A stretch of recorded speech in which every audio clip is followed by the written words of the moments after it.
this, I want to read you a little bit of Alexis DeToqueville, Democracy in America.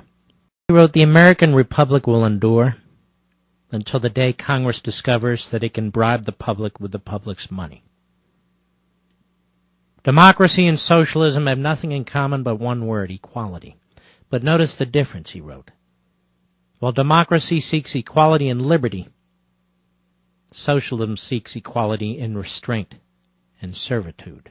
He says more about despotism, to which democracies are susceptible.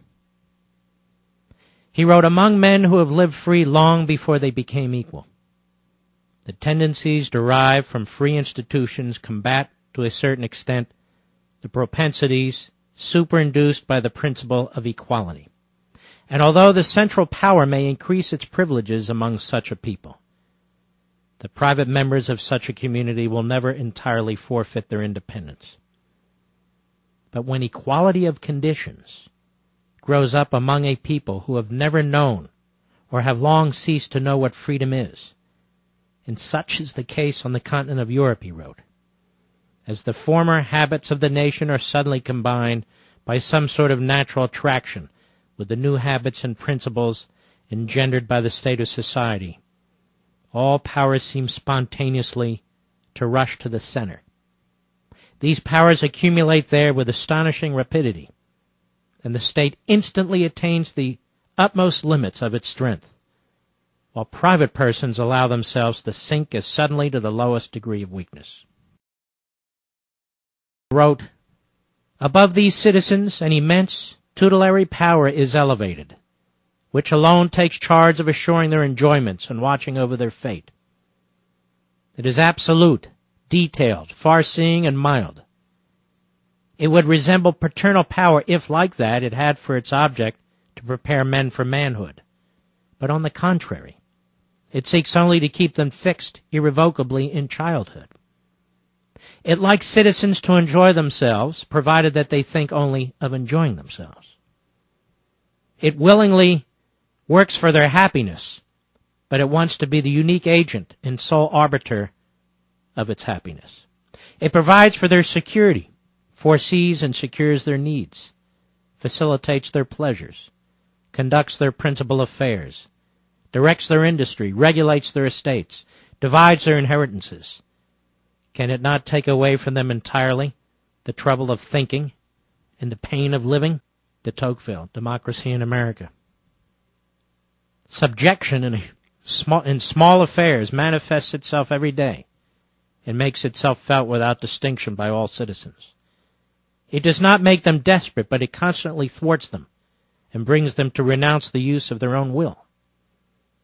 Thus, little by little, it extinguishes their spirits and envenerates their souls."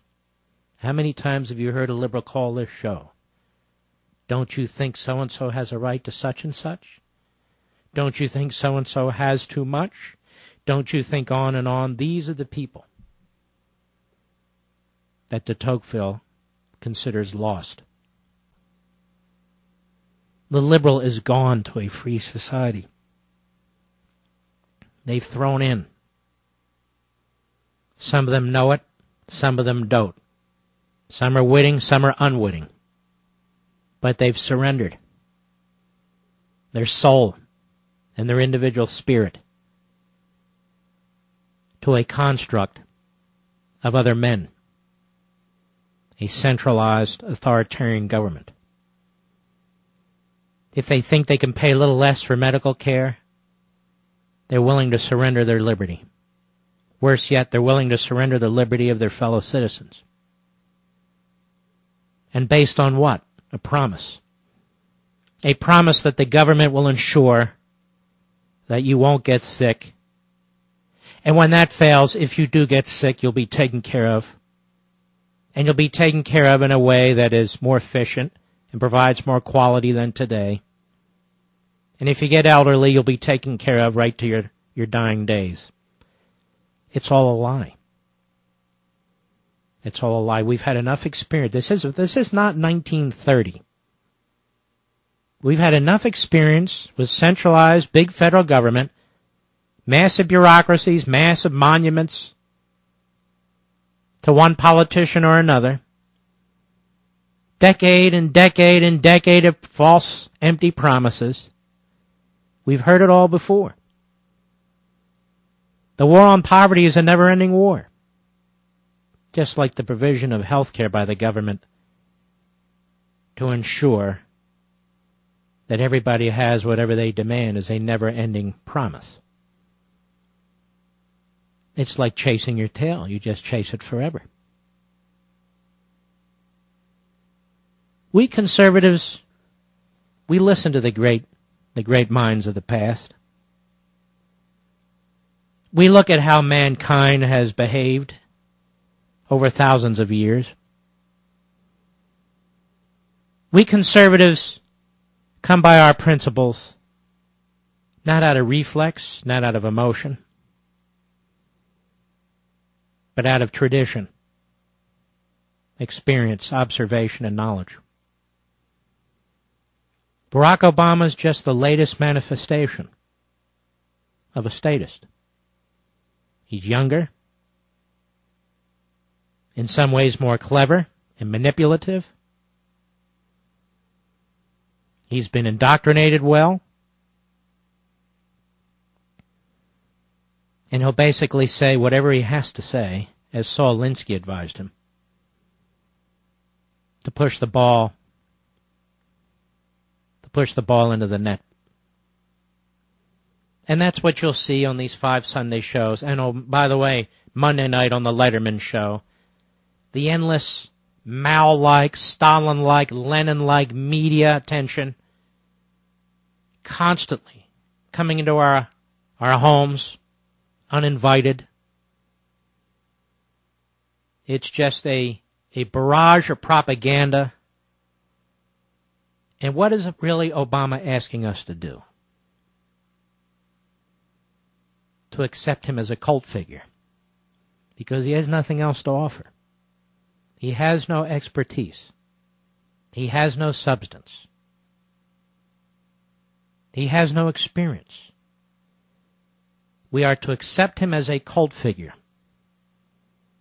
as lesser societies have accepted others as cult figures. And I ask you, how have they fared over time? This is the United States of America. We reject the cult of personality. While we have our heroes, our icons, while we admire certain politicians, certain war heroes, and so forth, we don't worship them. What Obama is asking us to do is extraordinary. It's un-American. When he says stop the bickering, he means stop challenging him. Stop speaking out against his views. When he says stop the games, he means stop going to the town hall meetings. Stop the tea parties. Stop having a serious two-party country. And do what he tells you to do. Even though you're smart enough to know that what he's trying to do is impossible. Even though he has yet to articulate a coherent position, a logical position on the issue of health care, cutting costs, increasing benefits and coverage, it doesn't matter to a certain percentage of the population. It doesn't matter to the vast majority of the media. But it matters to you and me.